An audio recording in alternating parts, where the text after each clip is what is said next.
berkuat kuasa 1 Januari 2022. Kerajaan Negeri Pahang menzahirkan ucapan tahniah di atas pelantikan tersebut dan sekalung penghargaan dan terima kasih kepada semua pengurusi JPKK atas khidmat dan budi yang dicurahkan pada pengarah-pengarah yang lepas. Kerajaan negeri dari masa ke semasa sentiasa menambah baik dasar-dasar yang dibangunkan untuk rakyat. Berdasarkan tata cara pengurusan JPKK yang dikeluarkan oleh KPLB yang menyatakan kriteria bagi menubuhkan sebuah JPKK perlu memenuhi kriteria bilangan penduduk, iaitu di semenanjung Malaysia sebanyak 1,000 orang penduduk atau 200 buah rumah adalah melayakkan bagi sesebuah JPKK ditubuhkan. Bagi Negeri Pahang, anggaran penduduk pertengahan tahun berasaskan data banci penduduk dan Perumahan Malaysia 2010 oleh Jabatan Perangkaan Malaysia. Populasi penduduk di Pahang adalah berjumlah 1.6 juta orang. Jumlah ini menunjukkan anggaran institusi JPKK sewajarnya ditambah di Negeri Pahang bagi memenuhi keperluan rakyat di sesebuah komuniti setempat. Selain itu, berdasarkan fakta jarak, sesebuah JPKK perlu ditubuhkan bagi memudahkan penduduk mendapat manfaat yang sewajarnya. Sebagai sebuah kerjaan yang prihatin, Kerajaan Negeri Pahang berpandangan sudah tiba masanya untuk mengkaji saiz persepadanan JPKK di seluruh Negeri Pahang. Atas inisiatif ini, beberapa siri bengkel dan libat urus dibuat bagi mendapatkan maklum balas bersama pemimpin di peringkat akar umbi, pentadbir daerah, ahli majlis mesyuarat dan ahli Dewan dan Negeri yang bertanggungjawab di setiap kawasan terhadap keperluan menambah JPKK baru atau penggabungan institusi JPKK bagi memantapkan lagi pentadbiran di kawasan tersebut. Selain penelitian bagi setiap kawasan dibuat, sebanyak 62 JPKK baru telah pun ditubuh dan disetujui di peringkat pihak berkuasa negeri. Kerajaan negeri berharap penubuhan JPKK baru ini akan turut disetujui oleh Kerajaan Pusat agar pelan pembangunan sosial dan fizikal dapat didukung dan dipimpin di masyarakat di peringkat akar umbi. Yang Hormat Datuk Seri Yang Kedua. Seterusnya saya ingin... Ketua, minta laluan sikit. Ya. Datuk Seri Yang Bertuah, saya mohon penjelasan daripada pihak kerajaan berkenaan dengan persempadanan kawasan-kawasan yang melibatkan pertambahan JPKK. Untuk Dun Tahan ni memang telah berlaku pertambahan 2 JPKK yang baru daripada 26 sebelum ini telah menjadikan 28, iaitu JPKK Kampung Sungai Putat dan juga JPKK Kampung Padang. Soalan saya, untuk sesi ini setelah berlaku persempadanan di seluruh negeri Pahang, berapakah berlaku pertambahan JPKK? Satu. Yang kedua, saya dipahamkan ada ramai juga tempat-tempat yang ditukar di atas faktor umurnya, faktor sihatannya. Soalan saya, apakah bentuk insentif ataupun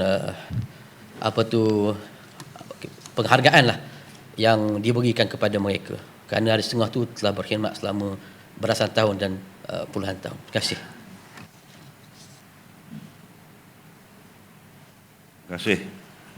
Hormat Tahan.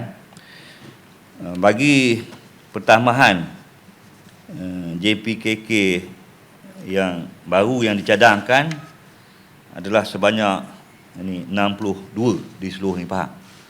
Jadi sebelum mana ini kita ada 543 campur 62, maknanya kita ada 605 JPKK di seluruh Negeri Pahang yang barulah.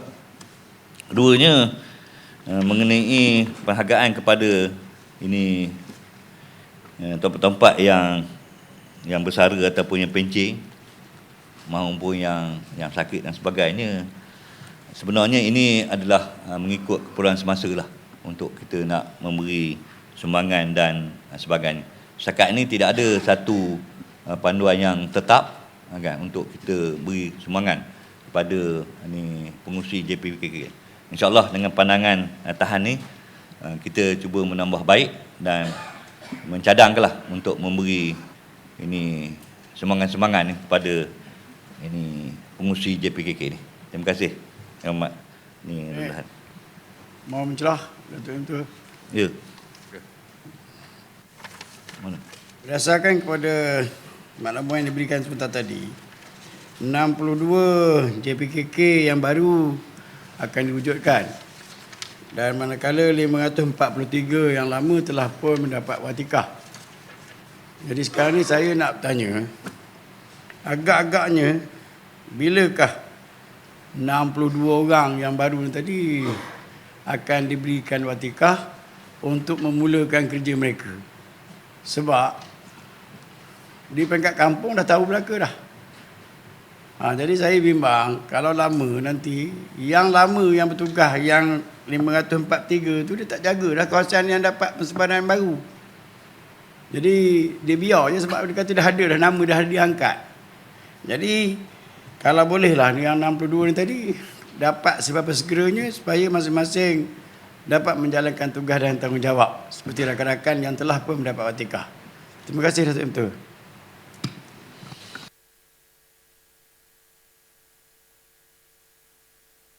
Ini Pulau Manis. Sebenarnya bagi pihak kerjaan negeri telah pun bersetuju meluluskan pertambahan JPKK 62 di peringkat negeri. Tinggal lagi prosesnya ialah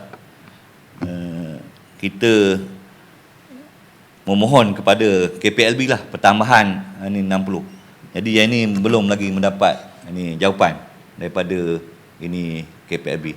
InsyaAllah bila dapat ini kelulusan dan peruntukan tu, yang pentingnya peruntukan tu lah. Bila lantik kita nak bayar allowance itu, InsyaAllah kalau dah dapat peruntukan tu, kita akan laksanalah ini dengan secepat mungkin. Yang Hormat Datuk Seri. Datuk M. Tua.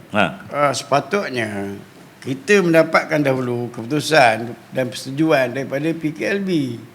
Bila mereka dah bersetuju dah dengan cadangan kita 62, barulah kita keluar borang. Barulah maknanya mereka dilantik ni dah tak sanksi lagi. Saya bimbang kalau tiba-tiba PKLB buat ragam pula, maknanya ada beberapa orang pula tolak pula lagi dengan keadaan status yang disebut tadi 200 buah rumah baru boleh. Jadi saya bimbang tiba-tiba berlaku benda, malu kita. Borang dah keluar, orang kampung dah tahu. Ini ayat dia. Terima kasih. Terima kasih Pulau Manis. InsyaAllah sebenarnya dari segi allowance ataupun kelulusan JPKK di peringkat negeri Pahang, ianya tertakluk di bawah negeri. Pernah semasa zaman 22 bulan ni, kita di peringkat negeri menanggung ini apa JPKK ataupun masa itu JKK di negeri Pahang. Jadi Pulau Manis jangan risaulah. Kalau tak lulus pun kerajaan negeri akan insya-Allah akan tanggung. Yang Hormat Datuk Seri M. Tua. Seterusnya saya ingin terus kepada soalan-soalan tambahan yang ditimbulkan semasa perbahasan. Yang Hormat Pramujaya ada membangkitkan tentang isu rancangan tanah kelompok khas RTKK orang asli di mana menyarankan kerajaan negeri supaya melaksanakan proses pemutihan dan kenapasi RTKK yang belum diluluskan kepada orang asli dan memastikan pemaju membayar premium dan cukai untuk memastikan manfaat kepada orang asli. Untuk makluman sebanyak 19 yang kita kesan daripada RTKK Pekan telah dimajukan oleh pihak syarikat ataupun badan-badan tertentu yang mana ianya boleh dianggapkan kurang kemas dah dari segi kelulusan dan juga pemberi milikannya ataupun pembangunan projek dengan penduduk setempat.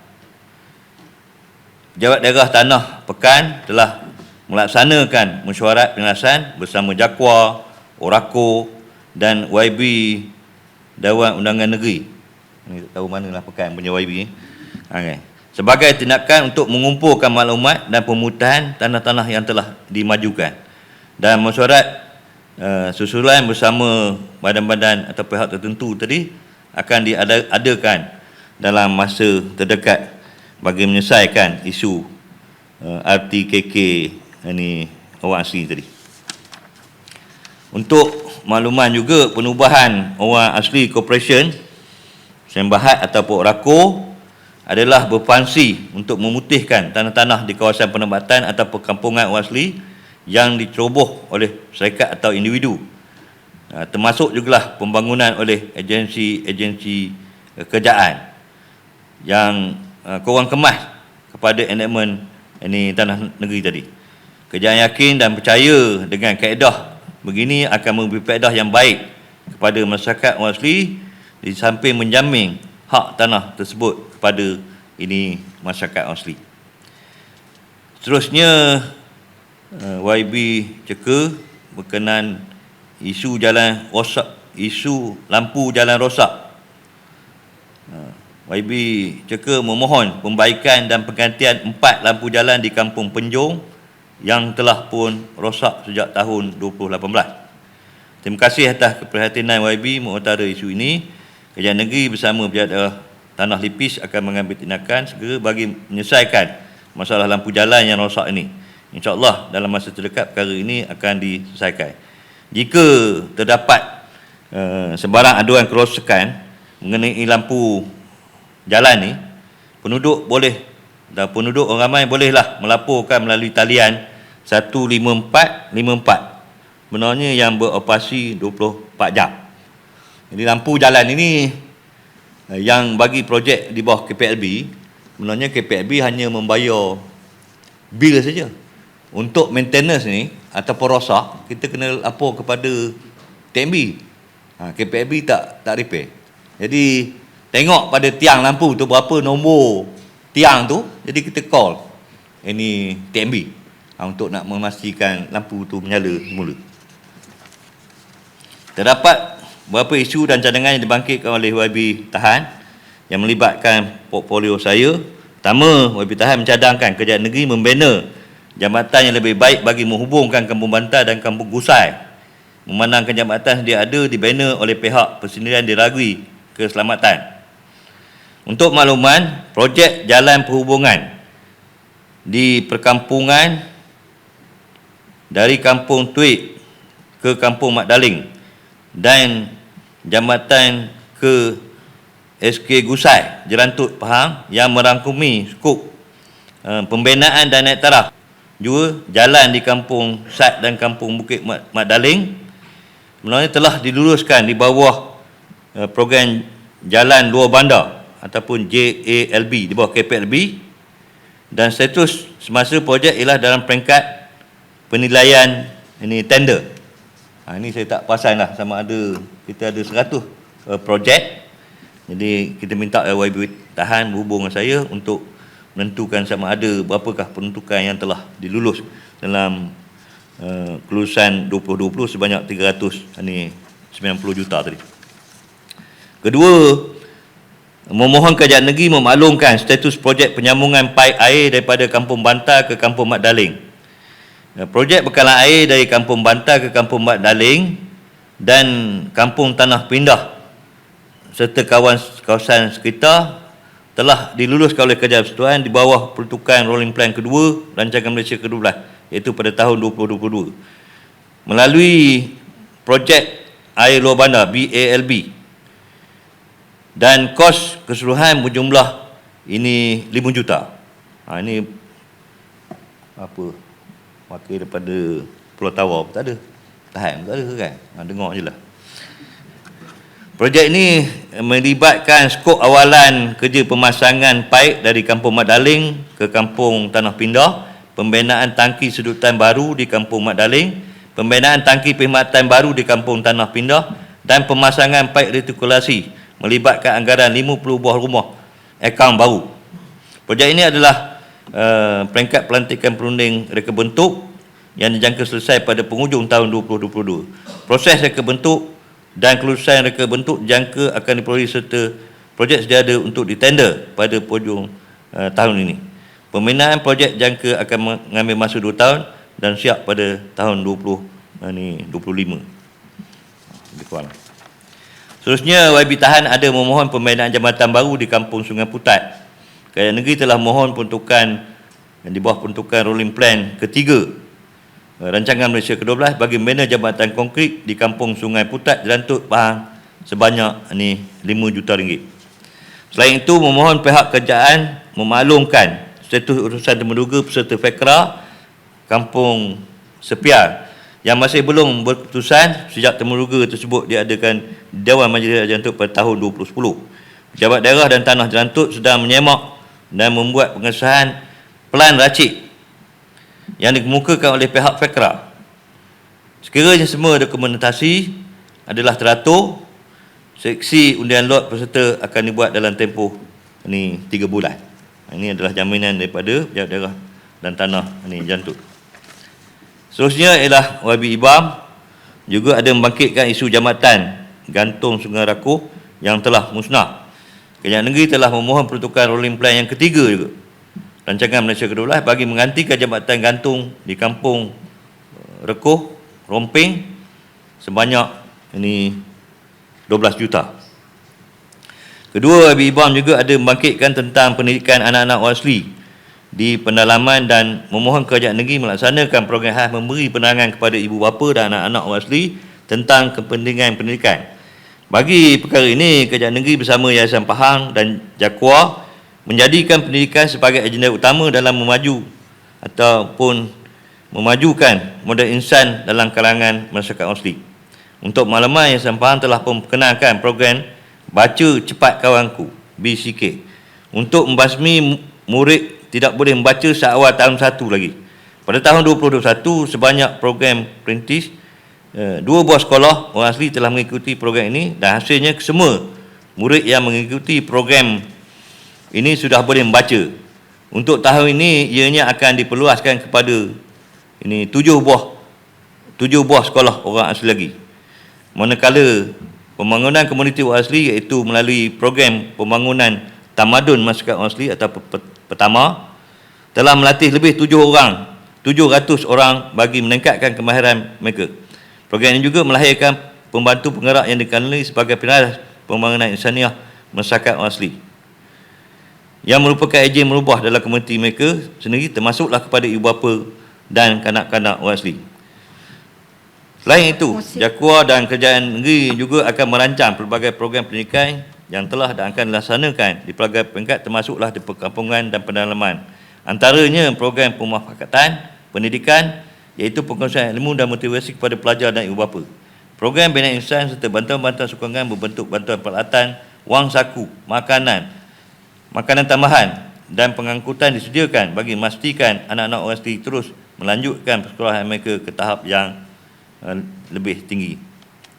Oleh demikian, Kerajaan Negeri Pahang, Yayasan Pahang, Jakwa serta agensi yang berkenan akan memperkiatkan lagi dalam merancang program bersifat pembangunan jati diri dan motivasi yang akan dilaksanakan melibatkan anak murid, belia dan ibu bapa supaya penekanan dan kesedaran mereka terhadap pentingan pendidikan sentiasa menjadi keutamaan.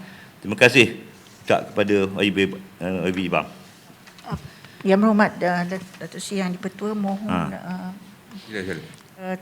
Yang berhormat Datuk Seri Yang di-Pertua, saya nak membetulkan tentang sungai tadi, bukan Sungai Rekuh tetapi Sungai Keratung, jambatan Kampung Rekuh.